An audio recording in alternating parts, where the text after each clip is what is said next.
If you do fight, what weight would it be at? 195. Oh, wow. So he would go all the way from 40 to 95? Yeah, I mean, it would be an exhibition. Tank Davis or Jake Paul?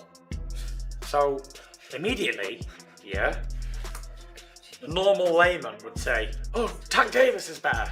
But better at what? Jake Paul is unequivocally the most successful fighter in history 4 years in. No one comes close. No one. The fight between Jake Paul and Gervonta Davis is reportedly locked in. Jake has labeled it an exhibition and claims most of the details are already set. The showdown is expected to take place right after Davis finishes his rematch with Lamont Roach. The news is spreading fast, and fans are hyped to watch these two headline a massive event. Promo content is already being developed, and both teams look ready to roll as soon as the rematch is done. If you do fight, what weight would it be at?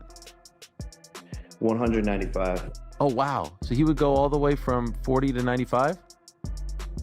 Yeah, I mean, it would be an exhibition. Okay. And so what does that mean? Is that 3-minute rounds? Yeah, 10 3-minute rounds. And when you say exhibition, like, what are the restrictions on that? No restrictions, just the fact that like we couldn't actually get it professionally sanctioned. Okay.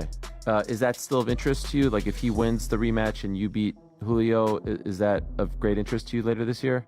For sure. Like I said, big events. And, you know, when we had announcement videos filmed for Canelo and for Gervonta, like both filmed and fully edited. And my team went into the streets to ask people what they thought of me versus Gervonta. Every single person was like, Gervonta would kill Jake. He's going to die, all of this stuff. And so just proving people wrong and changing the narrative and showing people that I'm a better boxer than all of these so-called pound for pound is just fun for me. Jake Paul's victory over Julio Cesar Chavez Jr. was a huge moment in his boxing career. That win pushed him into the top 15 cruiserweight rankings, an impressive feat for someone who started as a social media star. Now, champions can't brush him off so easily. With his new status, they might have no choice but to take him on to defend their belts and credibility. Jake's quick rise from exhibitions to becoming a real contender proves how far he's climbed in a short time. So now that Jake Paul won his fight against Julio Cesar Chavez Jr., he's apparently ranked top 15 cruiserweights in the world. And apparently, I guess now, world champions are able to fight voluntarily to defend their championship against Jake Paul. Which, if I'm being honest, that's kind of crazy, bro. Isn't that crazy? Right? You're telling me you fought somebody that's not a natural cruiserweight, right? And now you're automatically ranked top 15 and you can fight a couple of world champions and it makes sense. Not that I think he beats any of them. I'm going to be completely honest. I can't see it, bro. If Jake ends up beating somebody, yo, shout out to him. He finessed his way to the fucking top and a world champion and really like cemented himself into the history books. But the way that he boxes, he's just very sluggish. It's kind of slow. You know, I think any cruiserweight world champion, even Badu Jack, would defeat him. And I actually don't even understand why he even wants to fight Anthony Joshua, besides the bag, obviously. But what do you guys think, though? This whole shit has gone crazy. The talk of Jake Paul fighting Gervonta Davis has been floating around the boxing world for some time. Jake, never one to shy away from the spotlight, used the post-fight press conference at Mike Tyson's event to call Davis out directly. It wasn't just hype, it showed he's serious about challenging elite fighters. Ongoing discussions between both camps have kept the momentum going, and the potential matchup is fueling even more buzz and speculation across the sport. You were an interested observer on the Netflix event, Paul versus Tyson. Why would he even want to fight him? And who told Mike Tyson to fight anyway? Is Jake Paul someone you'd want to take on at one point? Yeah. Tell him, this is my call out. Jake Paul, what up? What up, Jake Paul? Yeah, I mean, I'd be down. Let's run it. Like, I'd be super down. I don't know if Gervonta needs Jake Paul. Let's be clear, right? Is there a height limit in boxing? Tyson Fury, known for speaking his mind, weighed in on the potential Jake Paul versus Gervonta Davis fight. He pointed out that while most people automatically see Tank as the superior fighter, it's worth asking what really separates him from Jake. Fury gave Jake credit for his promotional skills, saying Paul knows how to turn every fight into a major spectacle. From selling out arenas to pulling huge pay-per-view numbers, Jake's influence stretches far beyond boxing ability. Fury's take underscores a modern reality. Being a star today is just as much about business and entertainment as it is about talent in the ring. Fantastic event. Anyone who don't think it's a fantastic event is jealous. Who's better, at Tank Davis or Jake Paul? So, immediately, yeah, the normal layman would say, oh, Tank Davis is better. But better at what? Is he better at selling tickets? Is he better at selling stadiums out? Is he better at creating controversy? Is he better at getting followed on Instagram? Is he better at putting more eyeballs on the boxing? Is he better than him at that? The answer would be no. But is he better at him in a fight? It has to be really, you have to break it down. You know what I mean? Jake Paul's rise goes beyond his performances in the ring. He's changed the way boxing connects with modern audiences. Using social media, brand deals, and partnerships with platforms like Netflix, he's built a powerful connection with fans. His strategy has created new opportunities for other fighters and helped bring attention to boxers who often get overlooked. Even seasoned pros admit Jake has a real gift for building hype, filling arenas, and making every fight feel like a major event. Jake Paul is unequivocally the most successful fighter in history 4 years in. No one comes close. No one. You couldn't list one that comes close, including Brock Lesnar if you include his WWE career. 4 years in terms of what he's done in terms of box office, pay-per-view, impact, helping other boxers, because he had platform, he had awareness, and he's got the focus and discipline to drive with it. When fans bring up a possible Jake Paul versus Gervonta Davis fight, some compare it to Logan Paul's exhibition with Floyd Mayweather, but there are major differences. Jake has taken boxing more seriously than his brother, showing real skill and steady improvement. He also has a size advantage over Davis, which makes the matchup even more interesting. With better technique, power, and the ability to stay calm under pressure, Jake's not just putting on a show. This fight could be a true test for both men and a legit contest inside the ring. So a Tank Davis versus Jake Paul exhibition match was going to take place after the Lamont Roach fight, until Tank drew with Roach, leading to a rematch. Now, I'm going to say the unpopular opinion here, but the size difference would have been way too much. I mean, even if Tank brought Jake down to 190 or 200 pounds, he would have still been way too big. I mean, no matter how good a lightweight is, they would have almost no chance against a cruiserweight or heavyweight ranked top 200 in his division. And I'm sure people are going to bring up Floyd Mayweather versus Logan Paul, but Logan is just not a good boxer relative to Jake. You know, Jake's been training for a couple years, he's had over 10 pro fights, and Mayweather was also junior middleweight in this fight, not a lightweight like Tank. But that being said, I'm glad Tank and Jake isn't happening. You know, it would have been a fun spectacle, but I'm not the biggest fan of the exhibition stuff. And instead now Tank and Roach will be rematching in June. You know, the first fight did a little over 260,000 pay-per-view buys, which isn't bad in this market. Roach absolutely deserves a second fight, so I do think the rematch will do far more numbers. And as for Jake, I want to see him fight big-name boxers around his weight class.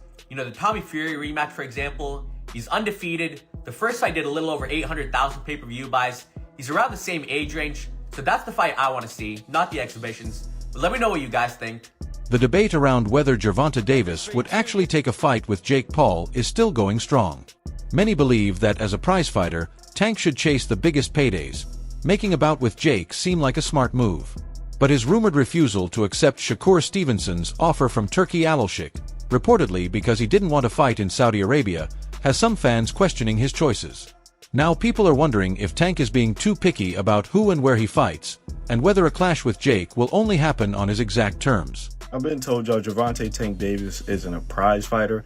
I know a lot of you guys say, well, he doesn't fight for belts, he doesn't fight for legacy, he fights for money. He's a prize fighter, Jerry. And I'm going to assume a prize fighter is a guy who is solely making fights based off of cash reward. He'd rather fight a bum for $50 million than fight a guy who's experienced for $10 million. That is what a prize fighter would be. Actual definition, a professional boxer who competes in matches for money prizes. So let's take a look at it. Turki Alashik has declared he wants to make Tank versus Shakur. He says, my plan for Shakur is this fight. He's referring to Floyd Schofield, then Williams Zepeda, and then let's see if Tank wants to be in our show. Tank's not going to fight Shakur.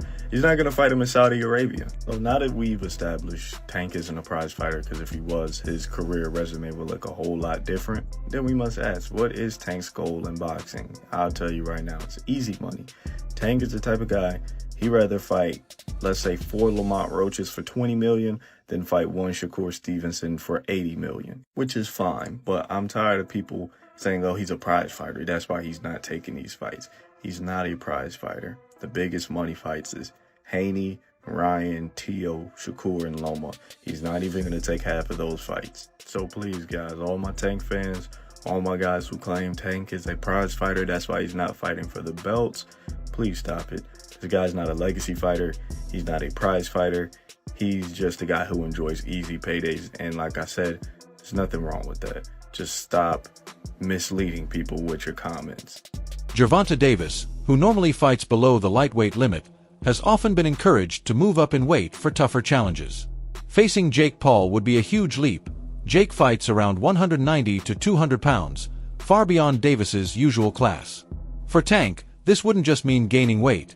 It would demand a full shift in training, game plan, and preparation. The size gap alone would make this a completely different kind of fight, unlike anything Davis has experienced in his career. Okay, this is my personal take on it. I've been saying for a while that Gervonta Tank Davis needs to go up to 140 and challenge himself. Now, a lot of the fanboys, you Gervonta Tank Davis fanboys, called me a hater for that because y'all just don't get it. And I don't really blame fanboys. Fanboys are followers. So when you hear somebody talk with his own mind, talk like a leader, they're immediately unidentifiable. So you guys see him as a hater, all right? The truth of the matter is, Gervonta Tank Davis is a big-time predator. He's a big-time predator who needs to hunt big-time game. There are fighters who are just generational talents, right? And those fighters, they must get it all, have it all. And I know a lot of you guys will see it as money, right? Because y'all just not made of that stuff.